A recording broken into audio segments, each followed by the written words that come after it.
Colombia, es increíble cómo la extrema derecha quiere echarle la culpa a Gustavo Petro de todo, inclusive de los errores que cometen pues algunos funcionarios públicos y otros por su torpeza. Es el caso como de Federico Gutiérrez, que nombra unos gestores de seguridad y que después estos gestores pues violentan a manifestantes y que la culpa es de Petro porque ellos solo querían defender a la gente de bien. Y Barbosa, que se retira de la contienda electoral, pues dice y alega que tiene problemas de seguridad y que no ve las garantías y que es culpa de Gustavo Petro. Pero la verdad es que Barbosa se retira porque nadie le paró bola, señores. Y esa es la columna que le escribe Cecilia Orozco a este pusilánime que no hizo nada cuando fue fiscal. Creyó que su cargo le hubiera servido para tener un poquito más de poder al ser candidato presidencial, pero no, señores, se dieron cuenta de que este señor es un fracaso, ¿no? Y así inicia la columna de Cecilia Orozco. Por favor, compartan esto porque es imperdible. Dice acá: el predecible Barbosa, quien fuera fiscal general de este país, para vergüenza de muchos colombianos, entre quienes me cuento, se autoproclamó candidato presidencial en junio pasado, dándole así gusto a su narcisismo. Entonces se puso a consideración de la coalición partidista o interpartidista para que evalúen la posibilidad de incluirlo en la consulta del mes de marzo para el 2026. Según los reportes periodísticos, el exfiscal sostuvo reuniones con líderes de los partidos conservador, liberal y de la U para explorar apoyos y tantear el terreno político. Apenas transcurre la primera semana de octubre del 2025 y han pasado escasos 4 meses. No se ha iniciado la etapa electoral propia dicha, que empieza en noviembre, y ya Barbosa advierte que se retira de la contienda por falta de garantías, pues nunca se resolvieron los problemas de seguridad personal que yo había planteado al gobierno, según él, ¿no? La UNP y la Fiscalía. El individuo que fue fiscal por ser amigo de Iván Duque, porque definitivamente no tenía méritos para ser fiscal, se dedicó a copiar de pues su vanidad y también la banalidad, tal como lo retrató magistralmente una pieza del grupo satírico del Espectador La Puya. Entonces, no es extraño este desenlace. Fiel a su yoísmo, el exfuncionario añadió en su anuncio de renuncia que, a diferencia de los otros precandidatos, mi riesgo era más alarmante que el de ellos y que la seguridad mía era insostenible en la campaña. Por tanto, muy difícil garantizar mi integridad en el territorio nacional. Este señor seguro pensaba que debería haber tenido la misma escolta que cuando fue fiscal, ¿no? Se acostumbró mucho. Tal vez para minimizar el ridículo de su propuesta electoral, que supuso magnífica, pero en la que nadie se interesó, Barbosa pronunció una frase lapidaria: es tiempo de que algunos entiendan que las ganas y el ego no son suficientes para ganar una elección. Llegó a esta conclusión no porque hubiera reflexionado, ni porque por fin hubiera arribado a la etapa de madurez emocional, sino porque se dio cuenta de la absoluta orfandad de su candidatura. Hoy nadie desconoce que una realidad parecía ser la de una figura inflada por el aparato de la Fiscalía y por los estruendosos, aunque oportunistas aplausos que el establecimiento le prodigaba, ¿no?, cuando asumió el papel ilegal de contenedor de Petro. Y otra, la de su imagen despojada de poder, desdibujada y sin atractivo para partido, movimiento o gremio alguno. Lo cierto es que la aspiración presidencial de Barbosa jamás tuvo respaldo, más allá de un fuero interno. Que sepa, no existe una sola firma de apoyo a su nombre, ni un peso dólar o euro recolectado para su causa. En cambio, sí consta que su seguridad ha sido garantizada, como debe ser, desde el momento en que terminó su periodo. La respalda el propio ente investigador, al que le corresponde proteger, como siempre lo ha hecho, a los 8 exfiscales generales que residen en el país o a quienes lo visitan esporádicamente. Gustavo de Graves falleció en el 2018. Barbosa no vive en Colombia, motivo por el cual no requiere seguridad permanente, pero tiene a su disposición, en cuanto aterriza, a un grupo de escoltas más numeroso y mejor dotado que los que tienen sus antecesores. Ah, ¿qué tal? Y todavía, ¿qué problemas de seguridad? Ni la Unidad Nacional de Protección ni la policía pueden brindarle otros esquemas de protección de manera legal porque, primero, es obligación exclusiva de la entidad a la que sirvió y segundo, su condición de precandidato o candidato presidencial no se formalizó. En este país violento no se deben desestimar los peligros que pueden acechar los servidores del Estado, ni tampoco a muchas otras personas que están fuera del estamento político electoral. Estas corren, sin hacer bulla mediática, más riesgos que Barbosa y que otros arrogantes precandidatos que pululan en la lista risible de 100 aspirantes a la presidencia, algunos de quienes posan como valientes defensores de la patria, a pesar de que escasamente pueden cargar con su propia insignificancia. Barbosa miente, no se retira por la desprotección del Estado, renuncia porque nadie le paró bolas. Ahí está, señores, esta columna tremenda. Y entre paréntesis dice, el columnista del Espectador Mauricio Botero Caicedo cita en su más reciente comentario titulado La andanada contra el magistrado que se veía venir a Ingrid Betancourt, quien dijo que el mejor reconocimiento al mérito democrático y patriotismo del magistrado Jorge Enrique Ibáñez era la crítica que hizo contra el actual ministro de Justicia. Parafraseando a Betancourt, me atrevo a decir que la acostumbrada lucidez de Ibáñez, ponderada de esta forma por Botero Caicedo, es la mejor prueba de que la gestión del presidente de la Corte Constitucional, lejos de inclinarse por los derechos de la gente del común, propende por los intereses de los sectores más poderosos de la sociedad. Y es que alguna institucionalidad también está permeada por esta extrema derecha, como es el señor Ibáñez, ¿no? Que hasta el ministro de Justicia, Montealegre, dijo que este señor debería renunciar y lanzarse a la política porque se le ve más con tintes políticos. ¿Qué tal la columna aquí de María Cecilia Orozco en Tierra Barbosa? Un pusilánime que se dio cuenta que pues fue fiscales gracias a Duque, porque por mérito propio lo dudo mucho. Por otro lado, el presidente Gustavo Petro anunció que una de las lanchas bombardeadas junto a su tripulación por las autoridades norteamericanas en el Caribe sería colombiana. El jefe de Estado afirmó que hay una guerra en la región por el petróleo de Venezuela que debe ser detenida por el mundo. Ojo a las palabras de Petro, porque casi siempre pues, le dan la razón, señores. Como decía Jaime Bailey, que hace 8 portaaviones rodeando el Caribe para bombardear solo 4 lanchitas en un mes.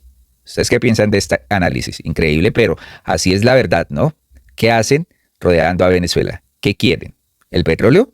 Recordemos que Venezuela tiene la mayor reserva a nivel mundial de este crudo. El presidente de la República, Gustavo Petro, anunció que una de las lanchas bombardeadas junto a su tripulación por las autoridades norteamericanas en el Caribe sería colombiana, Vilma.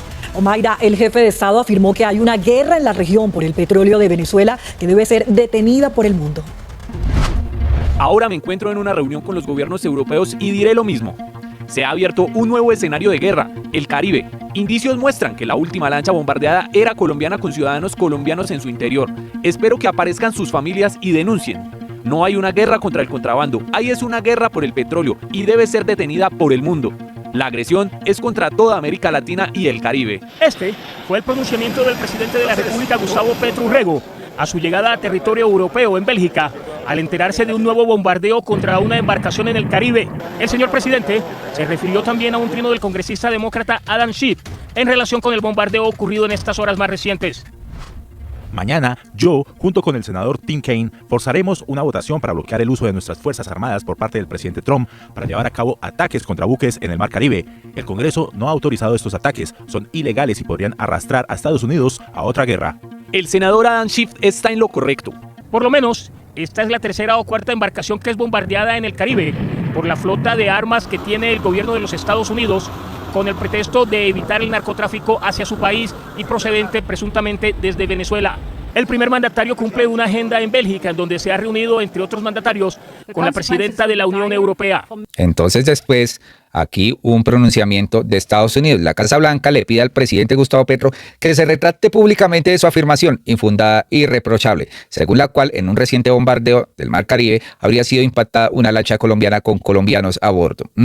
Y pues Petro responde a este titular, que la Casa Blanca nos dé la información de las personas que han muerto por misiles de los Estados Unidos para saber si mi información es infundada, señores. Esto, pues definitivamente deberían pararle bolas.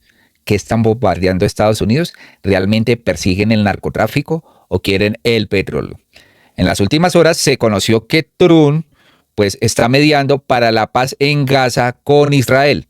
Ya hubo un pronunciamiento de Hamas donde pues están dispuestos a devolver los rehenes que tienen secuestrados, los vivos y los muertos, para empezar a hacer la paz. Y pues esto causó reacción en Gustavo Petro y dice, creo que Trump ha aprendido a pesar de su soberbia, ¿no?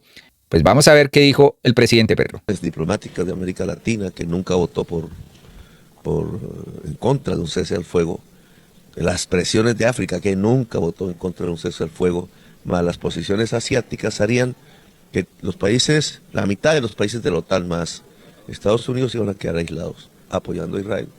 Y creo que Trump ha aprendido, digamos, a pesar de su soberbia y de los golpes que ha dado, ha aprendido que es la presión mundial la que lo lleva a decirle no a Israel y a imponer junto a otros mediadores que son Qatar, Egipto, la necesidad de una tregua.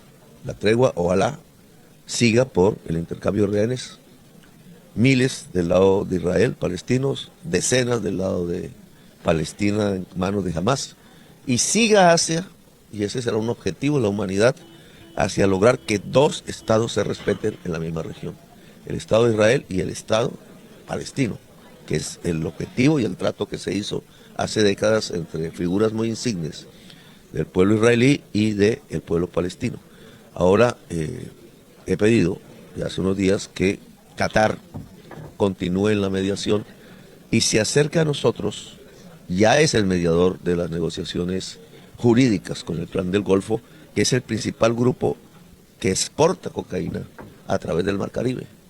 Y con Conquistadores de la Sierra está el segundo, es decir, aquí tenemos la mayor parte del transporte de cocaína colombiana por el Mar Caribe hacia otros puntos. Le he pedido a Qatar que medie, lo están haciendo. Eso lo haría también muy probable y muy buen mediador con los Estados Unidos para que cese la agresión ahora con misiles que está desarrollando en el Mar Caribe, que es tierra santa para la paz, tierra santa para la libertad, tierra santa para América Latina. ¿Usted le pide al presidente Trump que pare esa agresión contra...? Es que definitivamente debe parar. Muy sospechoso que esté con portaaviones y demás, pues cubriendo esto, ¿no? Por otro lado, señores, les contamos las mentiras del uribismo. Es que definitivamente tanto Cabal como su primo les gusta generar mentiras todo el tiempo. Resulta que aquí se les cae otra. Fenalco habría inventado cierres de empresas por la reforma laboral y no hay registro en cámaras de comercio, ni bases públicas, ni en estudios económicos de esas supuestas empresas que cerraron. Todo fue manipulación para sabotear ¿a quién? A Gustavo Petro. Noticias 1 le pidió a la Federación Nacional de Comerciantes identificar algunas de las empresas que, según su pronunciamiento, cerraron por la reforma laboral. En el registro empresarial, que es público, no hay constancia de ellas y Fenalco tampoco tiene la lista, pero sí una posición sobre la negociación del salario mínimo. Aunque Fenalco aseguró que más de 60 empresas cerraron en los primeros 3 meses de vigencia de la reforma laboral, no tiene a su disposición los nombres de las mismas ni una referencia que permite identificarlas. Darles un poco de cartilla a empresarios. Acopia el gremio de las pequeñas empresas considera prematuro atribuir estos efectos a la reforma laboral, pero advierte que los empresarios están más cautelosos a la hora de contratar. Más que por un efecto inmediato, porque no podríamos afirmarlo con esa contundencia, sí lo que podríamos decir es por el nivel de incertidumbre que tienen el sector empresarial frente a las perspectivas de crecimiento económico. El ministro de Trabajo, Antonio Sanguino, cuestionó las cifras del gremio de los comerciantes y aseguró que no existen registros oficiales sobre el cierre de empresas. Las fuentes de información de las cámaras de comercio o en los centros académicos que miden el comportamiento de la economía del país, no hay ningún registro de esa falacia del señor Cabal y de quienes están metiendo miedo con ese tipo de afirmaciones. Según el ministro, el presidente de Fenalco dejó en un segundo plano su rol gremial para asumir una participación visible en la arena política. El doctor Cabal debería pensar más bien en postularse al Congreso de la República si quiere ejercer como actor político. Asimismo, criticó la negativa de Fenalco a participar en la negociación del salario mínimo, pese a no conocer aún las propuestas del gobierno. El director de Fenalco ha dicho que no va a concurrir, sin siquiera todavía conocer cuál es la propuesta del gobierno o de los trabajadores en relación con el incremento del salario mínimo. Lo que sí hemos dicho es que vamos a aumentar el salario mínimo por encima de la inflación causada, que es lo obvio. Acopia advirtió que romper el diálogo tripartito para definir el aumento del salario mínimo dificultará cualquier acuerdo. Si nosotros mismos partimos esas formas de diálogo, de conversación, pues de ahí para adelante no va a haber acuerdos. Las relaciones entre el gobierno y los gremios siguen marcadas por la desconfianza y la tensión política a puertas de las elecciones. ¿Será que tocará por decreto el nuevo salario mínimo? Yo creo que sí, porque este señor Cabal más el señor pues de la ANDI difícilmente se pueda conciliar, ¿no? Y miren el tremendo ridículo que hizo María Fernanda Cabal. Pues la señora acudió al Parlamento Europeo, hizo ahí una especie de exposición. Unos medios tradicionales dicen que dio un discurso en este Parlamento Europeo, pero no habían más de 15 personas ahí, 15 parlamentarios ahí. ¿Qué puede pensar uno? ¿Que fue una pantomima? Yo creo que sí, ¿no? Así iniciaba aquí un parlamentario diciendo que Petro era esto, que Petro era lo otro, sin ni siquiera pues distinguirlo, sino todos los rumores y pues las ideologías políticas que comparten con María Fernanda Cabal, pues se vieron reflejadas acá. Miren nomás. Hasta el Parlamento Europeo a denunciar la amenaza que pende ahora de una forma inminente. Aquí está y muy grave, el esposo de María Fernanda Cabal, Lafori. Con la presidencia de un Petro, Gustavo Petro, que está en esa alianza, creando esas alianzas con el crimen organizado para perpetuarse en el poder y crear un régimen al estilo del que hay en Venezuela. Ha venido la senadora María Fernanda Cabal, senadora con muchísima experiencia, candidata también a la presidencia de la República de Colombia, una mujer, una heroína también de esta lucha enormemente peligrosa contra los cárteles, contra las bandas y el crimen organizado en general en su país. Y con ella ha venido también el director de este partido, que es el partido de Álvaro Uribe, que es el partido de Centro Democrático, y ha venido Vallejo.